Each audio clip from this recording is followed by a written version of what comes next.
오늘의 주요 뉴스입니다. 최근 폭우로 함라산 곳곳에 산사태가 발생하면서 주민들이 불안에 떨고 있습니다.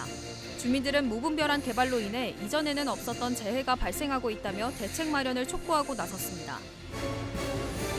막대한 예산을 들여 건립한 주민 편익시설이 완공된 후 3년째 문을 열지 못한 채 방치되고 있습니다. 당초 주민지원협의체가 운영하기로 했지만 경제성을 이유로 다른 대안을 찾아야 한다는 지적이 나오고 있습니다. 귀금속으로 만들어진 국내 최대 규모 거북선을 익산에서 볼 수 있습니다. 보석박물관에서 박해도 명인의 이순신과 거북선 전시회가 열렸습니다. 전통 금속공예 기법인 타출과 새선의 아름다움을 엿볼 수 있습니다. 여러분 안녕하십니까? 7월 19일 금요일 종합뉴스입니다. 최근 폭우로 함라산 곳곳에 산사태가 발생하면서 주민들이 불안에 떨고 있습니다. 주민들은 무분별한 개발로 인해 이전에는 없었던 재해가 발생하고 있다며 대책 마련을 촉구하고 나섰습니다. 최정호 기자입니다. 하늘에서 바라보니 함라산 정상부터 한옥마을 인근까지 새길이 생긴 것 같습니다. 최근 폭우로 산사태가 발생하면서 토사와 나무가 한꺼번에 쓸려 내려간 겁니다. 이처럼 함라산 곳곳은 산사태가 동시다발적으로 발생했습니다. 인사사고 안 난 것만 해도 엄청나게 천만 다행이라고 생각하지만 이게 시작이라 이걸 지금 사람들이 지금 막 뻥 쪄 있는 거예요. 주민들이. 여지껏 이런 일이 한 번도 없었어요. 주민들은 관리 부실에 따른 인재라고 지목합니다. 함라산이 휴양관광지로 부각되면서 개발이 속도를 내고 있지만 이렇다 할 재해 대책은 뒷받침되지 않고 있다고 지적하고 있습니다. 그것을 개발을 했으면 다른 사람 피해도 없이 잘 해야 되는데 무분별 개발만 했지 대책은 안 했어요. 홍수 대책이라든가 그런 재해 대책을 않고 자기들 나름대로의 개발만 하고 말하니까 피해 당하는 우리 주민들만 깎아본 겁니다. 여기에 함라산에 불법 건축물이 난립해 정상적인 배수 기능까지 훼손시키고 있다며 아우성입니다. 불법 건축 건물을 해놓으니까 그쪽에서 물길을 막으니까 어디로 가야겠어요.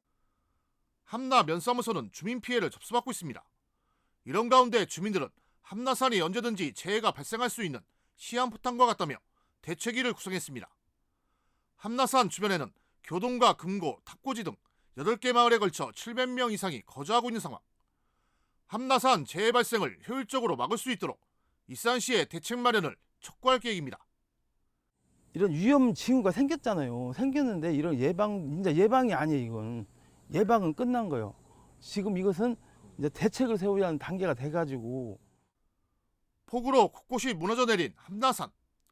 이대로라면 또다시 재해가 발생할 수 있다는 두려움에 주민들이 불안에 떨고 있습니다. KCN 최정호입니다. 새만금 개발청이 제2국가산업단지를 추가 조성합니다. 새만금 개발청은 4곳의 후보지에 대한 분석을 끝내고 올해 안에 최종 후보지를 공개할 예정입니다. 최종 후보지는 용수와 전력, 매립 비용이 효율적으로 투자될 수 있는 지역이 유력할 것으로 보입니다. 새만금은 투자진흥지구와 2차전지 특화단지 지정 이후 10조 원의 투자 유치 성과를 거뒀습니다. 이춘석 국회의원이 오늘 도의회에서 기자회견을 갖고 윤석열 정부의 전북 홀대가 심각하다며 도민들이 힘을 합쳐 이를 바로잡아야 한다고 촉구했습니다. 이 의원은 국토부의 올해 전북 신규 사업은 달랑 6건, 19억 8천만 원에 불과한 데다 향후 추진 중인 전북 사업에 대해서도 내부 검토 중이라는 입장만 나타내고 있다고 밝혔습니다. 이어 윤 정부는 앞으로도 전북 홀대 기조를 이어가겠다는 것으로밖에 보이지 않는다며 전북 도민들이 이를 바로잡기 위해 힘을 모아 싸워달라고 호소했습니다. 윤석열 대통령이 어제 정읍에서 전북 민생토론회를 가진 가운데 야권에서 비판 목소리가 잇따르고 있습니다. 조국혁신당 전북자치도당은 그동안 진행된 민생토론회에서 나온 각종 지원 정책을 이행하려면 무려 1,274조 원이 필요하다고 꼬집었습니다. 또 윤 대통령은 대선 때 제기한 전북 공약조차 제대로 진행하지 못하고 있다고 지적했습니다. 진보당 전북자치도당은 윤 대통령은 전북 홀대를 멈추고 국토 균형 발전에 적극 나서야 한다고 촉구했습니다. 이어 최상병 특검법 등을 즉시 수용해야 한다고 강조했습니다.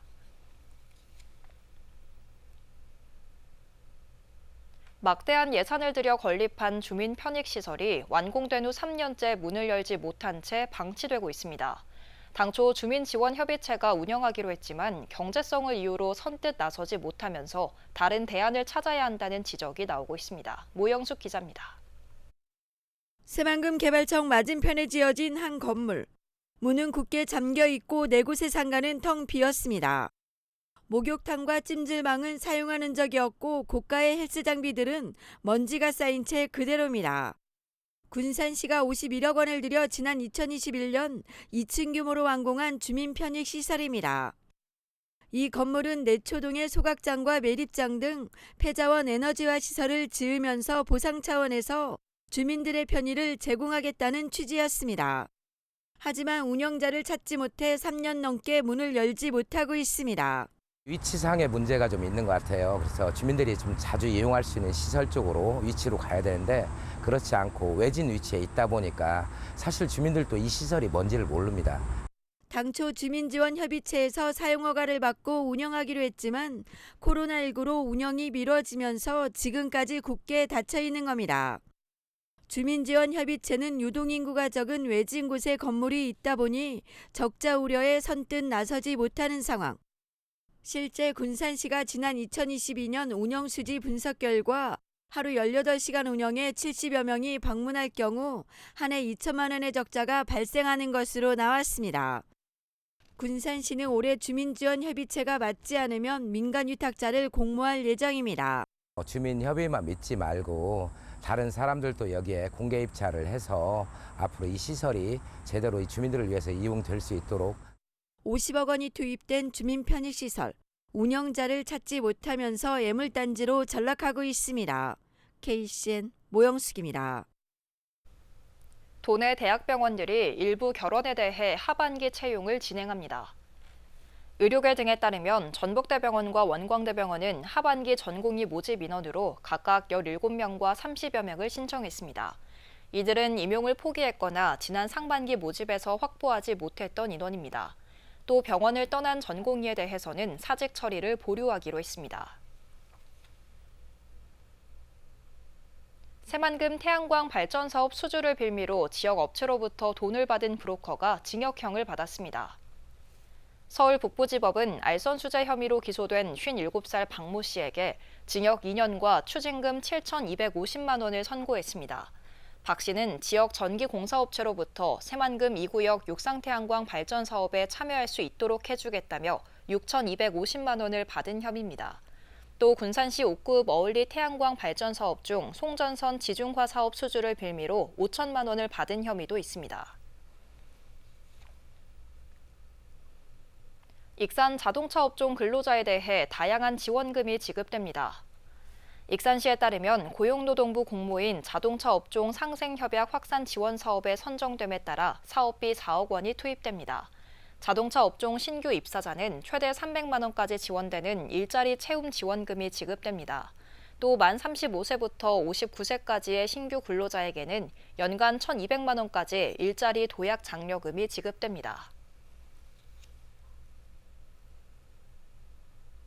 한때 불청객으로 불리던 백로 외가리떼가 군산의 새로운 명물로 떠오르고 있습니다. 사정동 통매산은 군산의 대표적인 백로 외가리 서식지로 현재 1,000마리가 넘게 둥지를 틀고 서식하고 있습니다. 통매산을 찾는 외가리는 10년 전 조촌동 군봉공원에 둥지를 틀었지만 주민들이 불편을 겪으면서 4년 전 시가 서식지 유도 활동을 통해 통매산으로 옮겼습니다. 통매산 주변은 백로와 외가리의 먹잇감이 풍부하고 주민들도 많지 않아 새들과 공존 관계가 몇 년째 이어져 오고 있습니다. 도내 인구가 2052년에는 144만 명으로 줄 것이라는 전망이 나왔습니다. 통계청은 저출생의 영향으로 지난 2022년 기준 177만 7천 명인 도내 인구는 30년 후인 2052년에는 144만 9천 명으로 줄어들 것으로 전망했습니다. 인구 1,000명당 저출생률은 2013년 7.8명에서 지난해 3.8명으로 급감했고 유소년 인구 비중은 2022년 11%에서 2052년 6.8% 줄어들 것으로 예측됐습니다. 또 2022년 도내 유소년 부양비는 16.7명으로 2000년 29.5명에서 12.9명이 감소했습니다. 귀금속으로 만들어진 국내 최대 규모 거북선을 익산에서 만나볼 수 있습니다. 보석박물관에서 박해도 명인의 이순신과 거북선 전시회가 열렸는데요. 전통 금속공예 기법인 타출과 세선의 아름다움을 엿볼 수 있습니다. 김은석 기자입니다. 박해도 명인이 1년 6개월 동안 만든 거북선. 순은을 꼬아서 만든 실로 형성된 돛과 순은을 정과 망치로 쳐서 만든 용머리와 도깨비의 형상이 눈에 띕니다. 이 거북선의 높이는 133cm, 무게는 55kg입니다. 국내 최대 규모의 귀금속 거북선입니다. 그리고 거북선 앞에는 순은과 순금으로 만들어진 이순신 장군이 서 있습니다. 이번 전시의 대표작인 석담 거북선은 박해도 명인의 역작으로 순은 55kg, 순금 120g을 사용하여 기금속으로 만들어진 거북선 가운데 가장 크고 무거운 대작입니다. 이 작품들을 익산 보석박물관에서 볼 수 있습니다. 익산 보석박물관에서 황금보석박물관 석담과의 교류전이 열린 것입니다. 이번 전시는 타출기법의 대가 박해도의 이순신과 거북선이라는 주제로 열렸습니다. 익산 보석박물관이 이순신 장군이 지나갔던 대기종군로에 속한다는 점에서 의미가 있습니다. 이번 전시에서는 박해도 명인의 작품 41점을 볼 수 있습니다. 모든 작품은 타출공법과 세선공법으로 만들어졌습니다.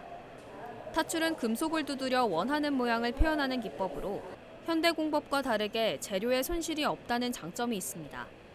그리고 세선은 금속을 가는 선으로 꼬아 여러 가지 문양을 만들어내는 기술입니다. 박해도 명인의 작품을 통해 전통 금속공예 방식인 타출 기법과 세선 기법의 우수성과 가치를 조명하고자 마련된 전시입니다. 오는 9월 25일까지 열리는 전시회. 금속공예의 아름다움을 엿볼 수 있습니다. KCN 김은서입니다. 익산 수해 복구를 위한 성금 기탁이 잇따르고 있습니다. 익산시에 따르면 한광전력, 기선전력, 유진기술사무소 등은 200만 원씩 총 600만 원을 기탁했습니다. 기탁된 성금은 익산시 자원봉사센터를 통해 수재민과 자원봉사자들에게 사용될 예정입니다. 한편 익산시에는 지난 10일부터 누적 700명의 자원봉사자가 수해 복구에 힘쓰고 있습니다.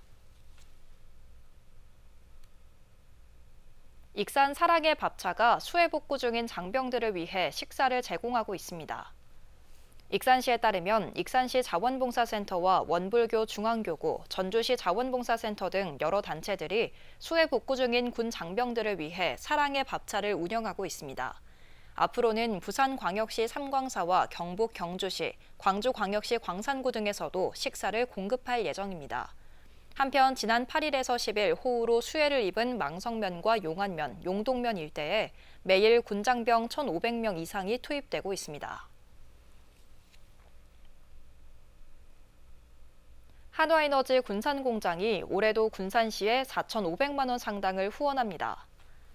한화에너지 군산공장과 군산시는 오늘 12번째 희망나눔 지역 복지 협약을 맺었습니다.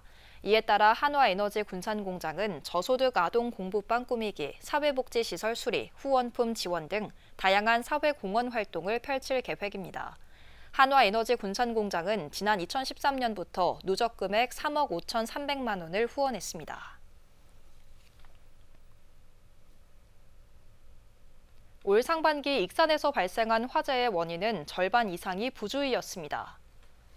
익산 소방서가 발표한 올 상반기 화재 원인 분석 결과를 보면 전체 155건 가운데 부주의가 55.5%인 86건으로 가장 많았습니다. 이어 전기적 요인이 16.8%, 기계적 요인이 10.1% 순입니다. 올 상반기 화재로 인한 인명피해는 사망 2명을 포함해 10명, 재산 피해는 8억 5,800만 원으로 집계됐습니다. 계속해서 전북권 뉴스입니다. 고 최수근 상병의 고향 남원에서 특검법 거부를 규탄하는 추모 행사가 열렸습니다. 남원 지역 시민사회단체는 18일 저녁 남원 예촌광장에서 추모제를 열었습니다. 주최 측은 윤 대통령의 최상병 특검법 제2요구권 2차례 행사에 대해 국민과 전쟁을 선포한 것이나 다름없다고 비판하며 온 국민의 명령인 특검을 실시해 최상병의 죽음을 규명하고 책임자를 처벌하라고 촉구했습니다. 참석자들은 추모제를 마친 뒤 도심 일대에서 촛불 행진을 진행했습니다. 전주시가 후백제 왕도의 위상을 세우려는 왕의궁원 프로젝트의 추진 동력을 얻고자 고도 지정에 박차를 가하고 있습니다. 고도는 과거 우리 민족의 정치, 문화의 중심지로서 역사상 중요한 의미를 지닌 지역으로 경주와 부여, 공주, 익산 등이 지정된 바 있습니다. 시는 전주고도 지정을 위한 타당성 조사 및 기본계획 수립 용역을 진행한 뒤 12월 도문화유산위원회에 심의를 신청할 예정이라고 밝혔습니다. 한편 왕의궁원 프로젝트는 후백제부터 조선왕조에 이르는 유적, 역사, 문화자산을 묶어 관광자원으로 재창조하는 것으로 민선 8기 대표 공약 사업입니다. 고창군이 근대문화유산인 조양관을 카페로 리모델링해 운영합니다.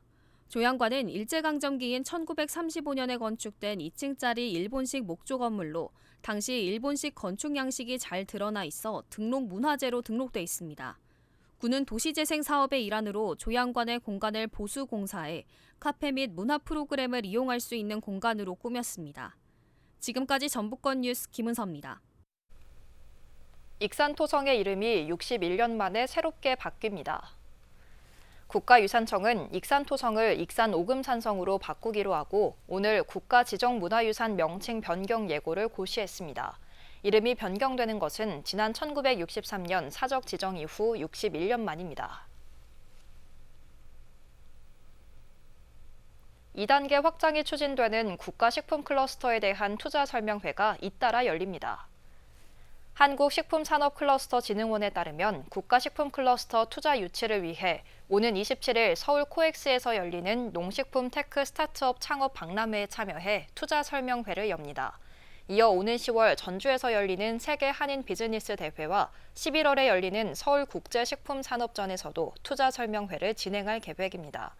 한편 국가식품 클러스터는 현재 124개 업체와 분양 계약을 맺었고 이 중 82곳이 가동하고 있습니다. 도내 직업계고 학생은 해외 인턴십에 나갈 수 있게 됐습니다. 전북자치도교육청은 도내 직업계고 학생의 해외 취업 확대를 위해 호주 인턴십을 추진합니다. 오는 25일부터 4주간은 기계 가공과 전기전자, IT, 말사육 분야 등입니다. 이어 다음 달 30일부터 6주간은 조리와 제과 제빵, 자동차 정비 분야 등에서 해외 인턴십이 진행됩니다. 다음은 우리 동네 소식입니다.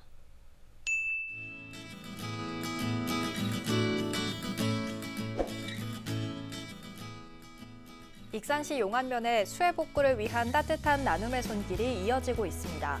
익산 군산축산업협동조합은 침수 피해를 입은 하우스 농가의 일상 회복을 위해 햇반과 김치 800개를 전달했고 용안면 주민자치회는 수해 복구에 구슬땀을 흘리고 있는 국군 장병들을 위해 빵과 음료 500개를 전달하며 감사의 마음을 전했습니다.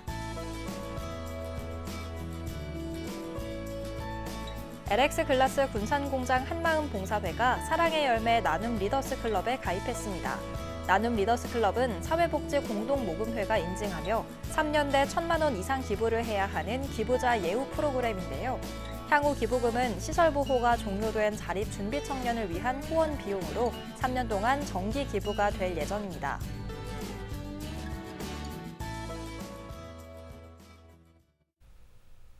이어서 내일의 날씨입니다.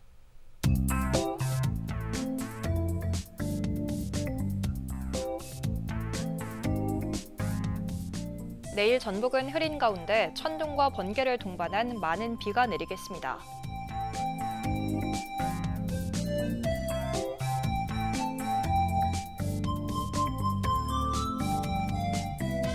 기온은 23도에서 출발해 31도까지 오르겠습니다.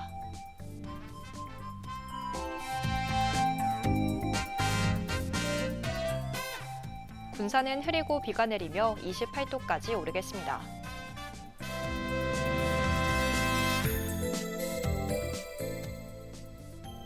익산도 흐리고 비가 내리는 가운데 기온은 28도까지 오르겠습니다. 바다의 물결은 먼바다에서 2m까지 일며 잔잔하겠습니다. 날씨였습니다.